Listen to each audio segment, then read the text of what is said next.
Howdy y'all, we got the Witte hit and miss engine out today. We're gonna fire it up for you.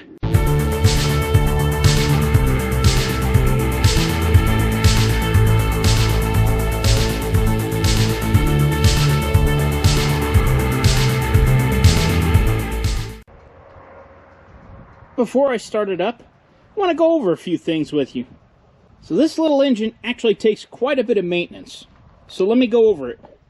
This engine is a Witte, and I would say it's probably around, I don't know, turn of the century, 1900s, early 1900s. This one's been on this stand its whole life, as long as I have known it. But you can run belts and other implements with this. I'm sure they ran a thrashing machine with it. This is the oiler that oils the piston down inside. And the way you turn this on is to flip this switch up. And right over here, you can see oil dripping in that glass very slowly. And you can adjust that drip rate right here by turning this. Now we have enough left in there for today. We're going to run it for just a little while. This has a Wico Magneto, and I did get a new spark plug for it. This has the same spark plug, I believe, as a Model T. And right here, this is a priming cup. You can put a little bit of gasoline. It goes directly into the cylinder for when you fire it up. Gas tank's right here, and this is your carburetor. To oil the mechanisms here, they have these grease cups. And the way that these work is you simply turn them in. When you tighten them in, it squeezes grease out. You can pull just the cap off and pack them full of grease, which I've already done. And that will keep all the gears and everything well lubricated.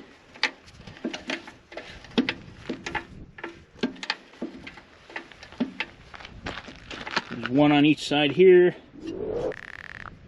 One of the most important things on these engines is this needs to be full of water. So let's go get some.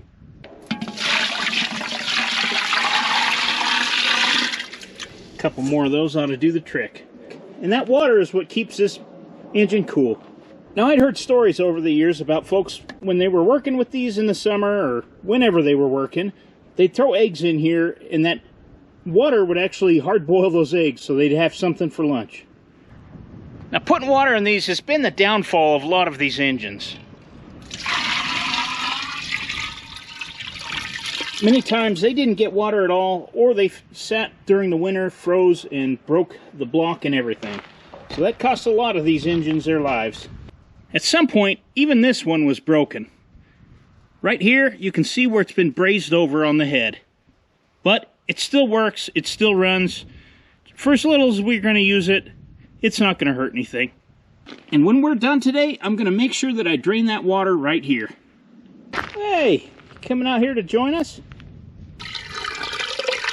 That should be enough. Now, I am by no means an expert on hit and miss engines. I'm just a hobbyist. I really don't know that much about them. So if I'm missing anything, feel free to put it in the comments down below. And Mrs. Big Stripes is helping me point out right here the timing mechanism on this. And it's very sophisticated, which is actually comical. Basically, this is advanced, this is run, and this is delayed timing. So all you do is change the location of that spring. And up here on the tag, this says Witte. Witte Engine Works, Kansas City, Missouri. And this is a 3 horsepower unit. Right there you can see the piston coming in and out of the cylinder there. And the rod. And you might even note there's an oiler right here on the end of the rod, too. Guess that's not oil, that's grease. That's the oiler, right there.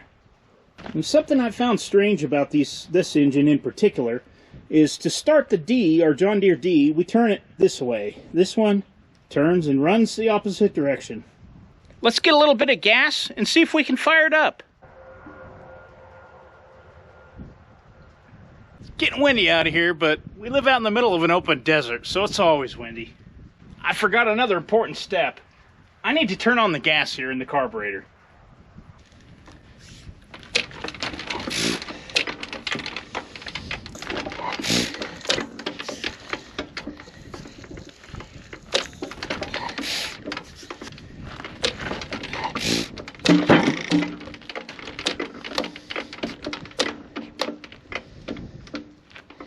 wanted to.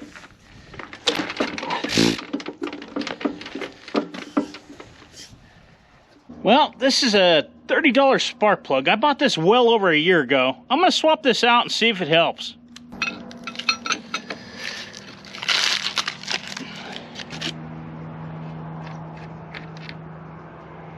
This old one had a little bit of grime on it, so probably due for a change. Might have been in there for 5 decades, who knows? Do think it's cool that the new ones come in this retro packaging, but for the price, I guess they should.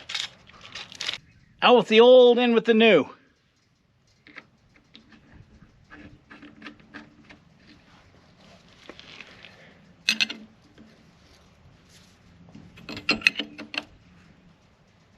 That's plenty tight.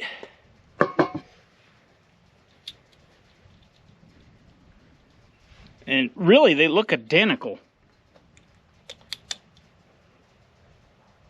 Hopefully this fixes our problem, because I'd really like to get this running for y'all.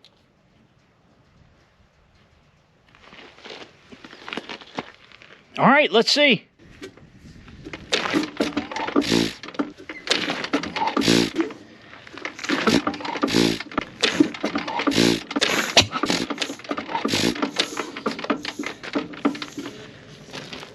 That is definitely a good sign. Getting gas, got gas in there, got gas up here. See if we can get it to do it again. For a couple more times.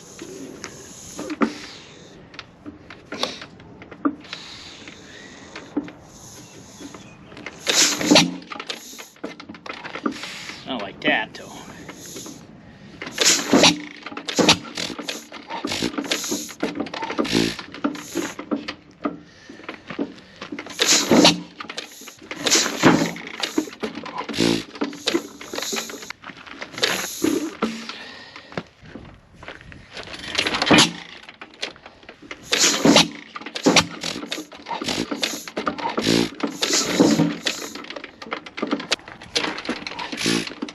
I want to get this done before the sun goes down.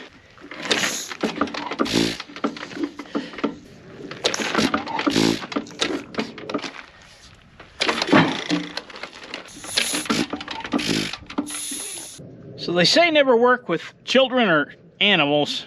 Can I add old engines to that list?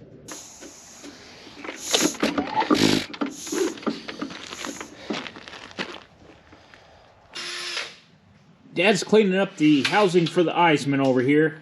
But I did notice that there's actually no magnetic energy in this Magneto anywhere on this Witte hit and miss. So that might be probably why we don't have a spark. I'm going to take these 2 bolts out back here and see what comes loose. So I took the bolts out of the back, and it's kind of neat how this works. So you can basically just swing this out.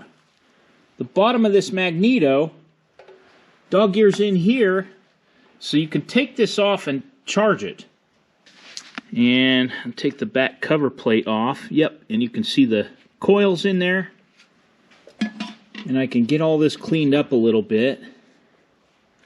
And we can maybe recharge it. And in hindsight, I didn't really need to take those bolts out of there. So I'll get this back up on the bench and put those back in. Definitely have some Magneto work on a video in the future for this. Well, it didn't start today, but I think I know what the problem is. So I'm going to order some parts. I've got the Magneto off of here. Got it up on the bench. We're going to work on it in the next one. I think we can get it started. Do want to thank you for watching. And we'll see you on the next one. I see we're going to play pirate. Huh? You going to ride on my shoulder? That's probably not a good place to be. Look out, kitty.